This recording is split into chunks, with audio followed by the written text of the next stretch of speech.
Okay, my camera shut off. But anyway, I'm a really big fan of Sarah Dessen. I have read pretty much every one of her books. Like, this whole collection, I've pretty much read it all. This one I have not. And this one was not my favorite out of a lot of her books. She has some really amazing ones. Really, really, really amazing ones. And this just wasn't it. It was okay. All it is about a girl who has a seemingly perfect life.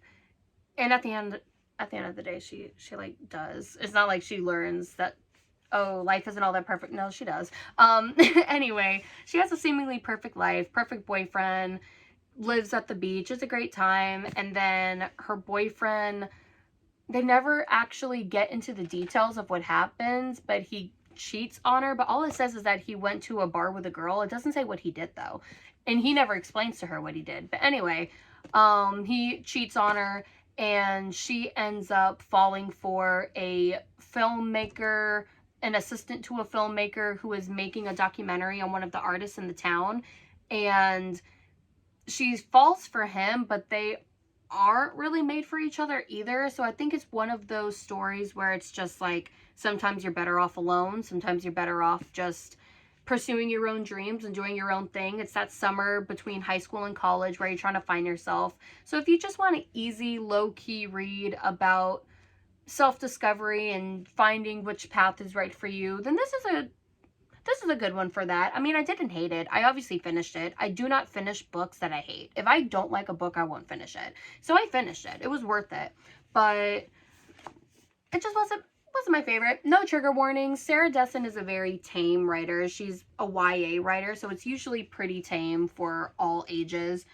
But yeah, there's really not much to say. It was definitely the least exciting read out of everything, but it's cute for the summer. I also, unfortunately, like I said in the last video, I am moving. We're going to Kansas, which there are no beaches, but I am from the North Carolina. I'm not going to say I'm from the North Carolina coast, because that's not true. I'm from North Carolina, but I'm close enough to the coast that I go often. I go at least maybe like once or twice a month in the summer. So I do like reading Sarah Dessen books because they always take place in the North Carolina coastal area. I'm hitting boxes, by the way. I'm so claustrophobic in here. But they always take place on the North Carolina coast because she's from the North Carolina, Durham area. I believe that's where she is from, Chapel Hill. And she loves the beach. So all of her books take place there. So whenever I want to vicariously be on the North Carolina coast, I can always read her books. So even if I'm not a fan, I will read anything by her. Let's just say that. So let's get into my favorite author, my current favorite author, Miss Frida McFadden. Oh, by the way, I think I rated that, 6 out of 10. Yeah. Anyway, this was fun. I love anything by Miss Frida McFadden. I am a blind, loyal reader to Miss Frida McFadden. I feel like even if she has a bad book, I'm still gonna like it. Oh, this was fun. This was so fun. I probably gave this one a 8 out of 10 too, and I'm gonna tell you why. So this one is Never Lie, and this one is about a woman and a guy. I worded that so weird. It's a married couple. A woman and a guy. Anyway, a married couple are looking for houses, and they see this beautiful mansion that they're supposedly going to see with a realtor, and it's in the middle of a huge snowstorm, and they get stranded there. The house is open, lucky, and they are basically hiding out, trying to wait for the storm to pass. They get snowed in, their car is snowed in, they can't leave, and the realtor is not there. So now they have full access to this huge mansion. And the mansion belongs to a famous author who is also a psychologist.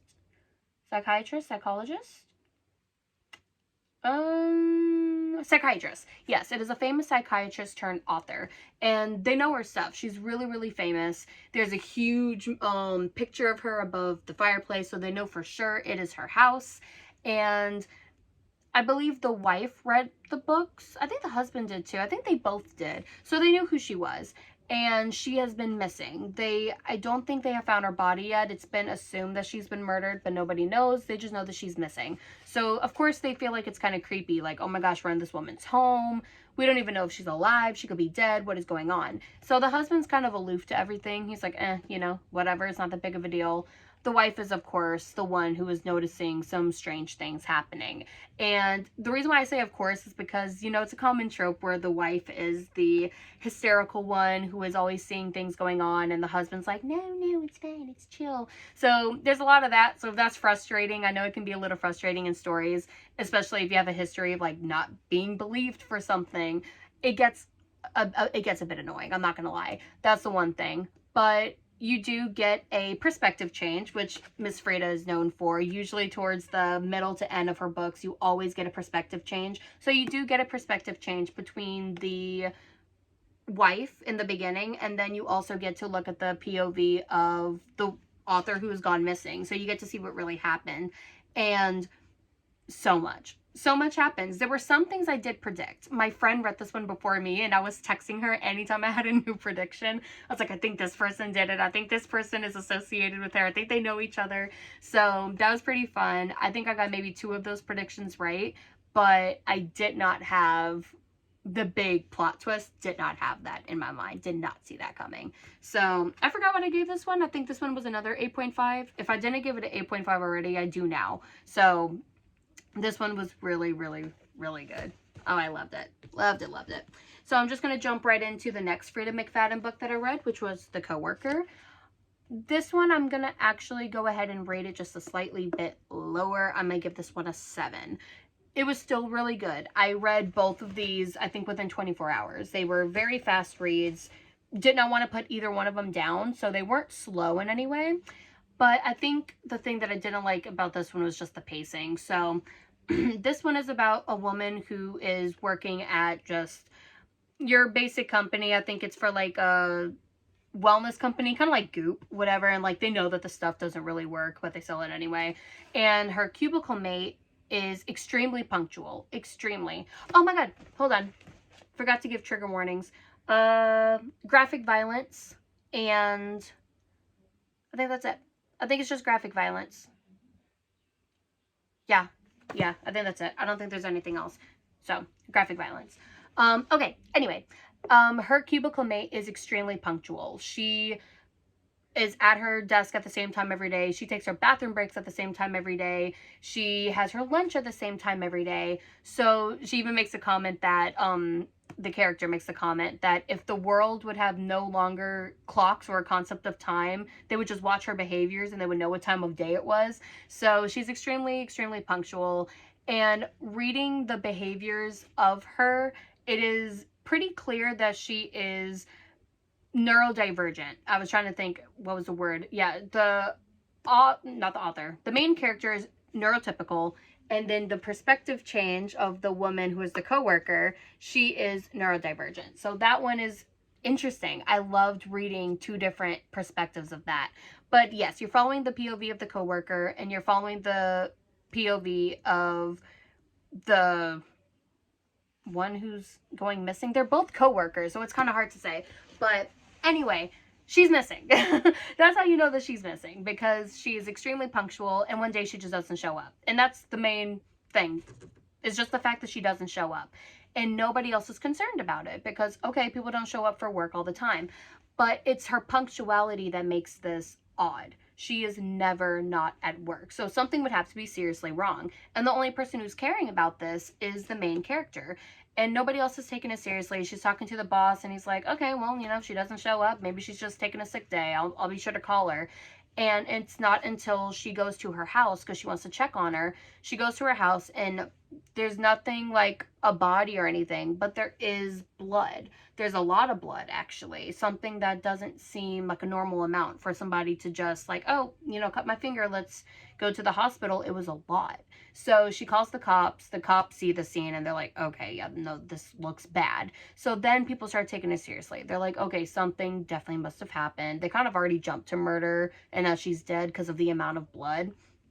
So now you're going to look at her perspective, and you're looking at the perspective of the woman who went missing. But what's really different about this one is kind of in the way with the woman on the ledge, how you're seeing the legal documents. In this one, you're reading emails. So a lot of it is done like this, like email style.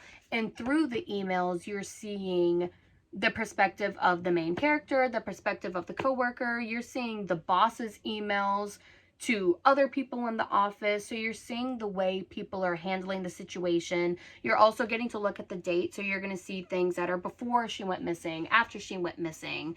And it was really interesting. I've never seen anything like that. So this one had 4 major twists, and I predicted 2.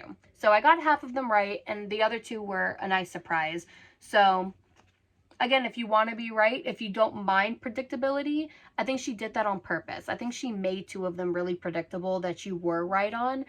And then the other 2 just came out of nowhere, which I really, really like. So I give this one a little bit less of a rating than this one.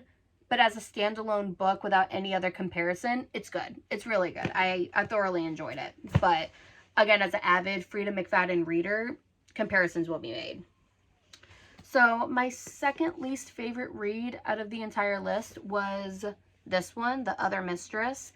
And I just have a word with the author about this one, because it's a really good book. The reason why it's my second least favorite out of all of these is because the action, this is listed as a thriller, by the way. This was in the thriller section.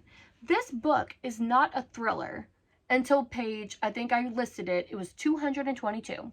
Page 222 is when the action happens.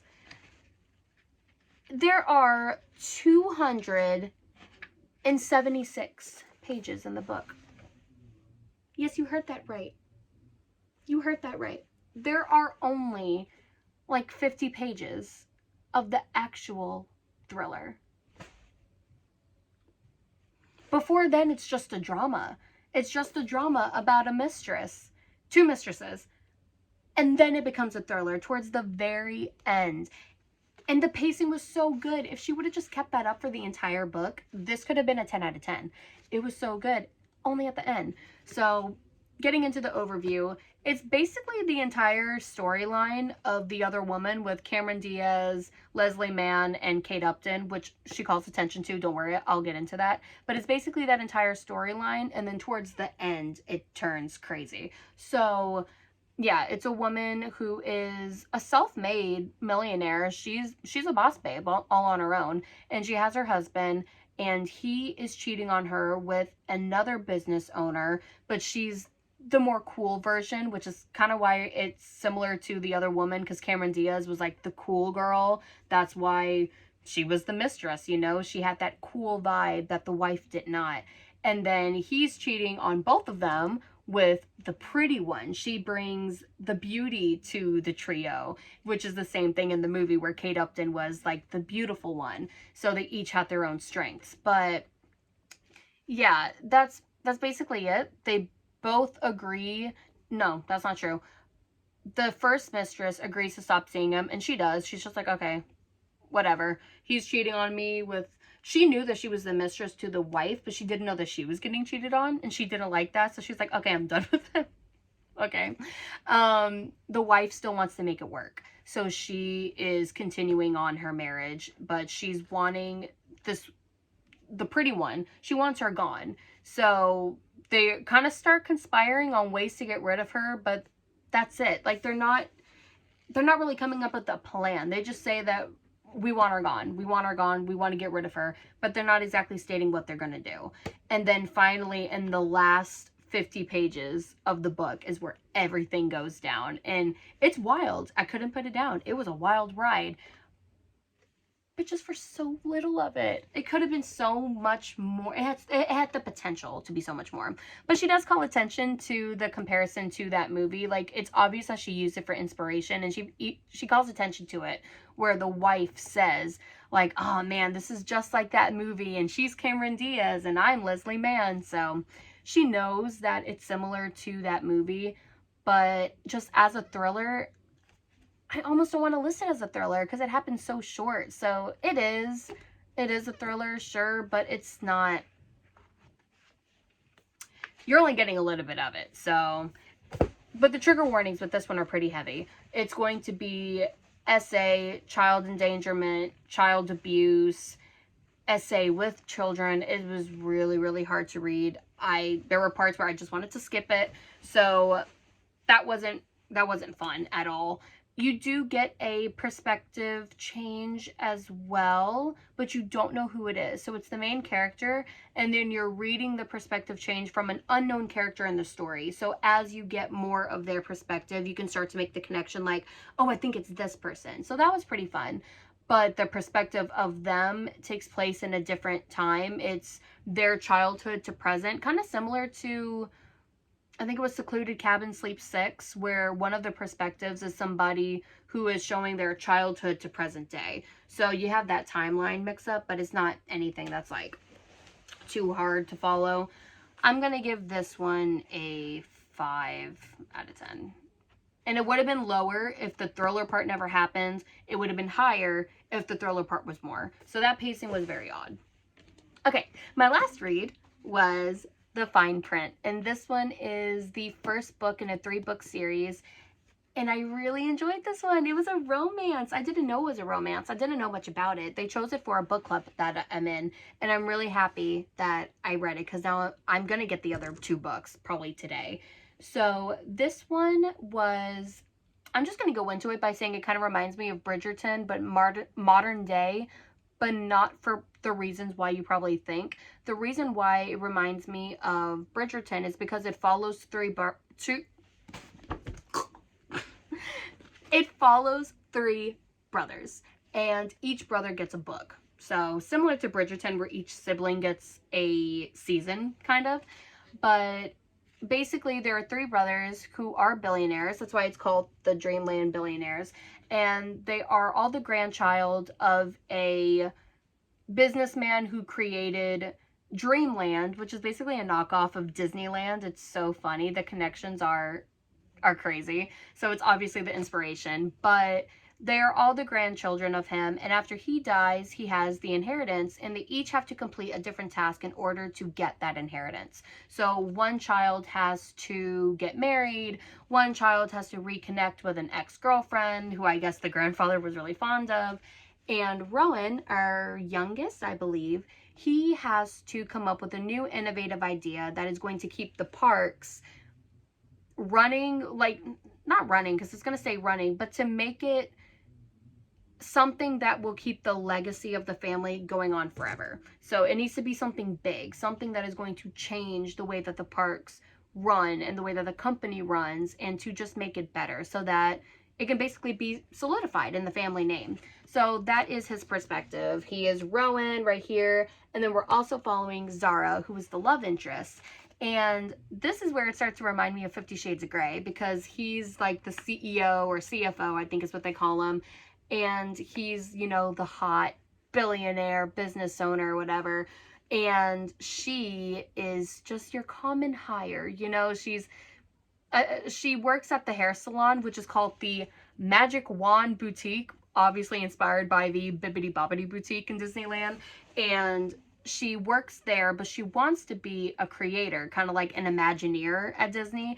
They just call them the creators, and she wants to be one of them. She gets hired as one. Now they're working closely together, and it's, again, the boss with the common folk, and that's, yeah, basically very 50 Shades in that way.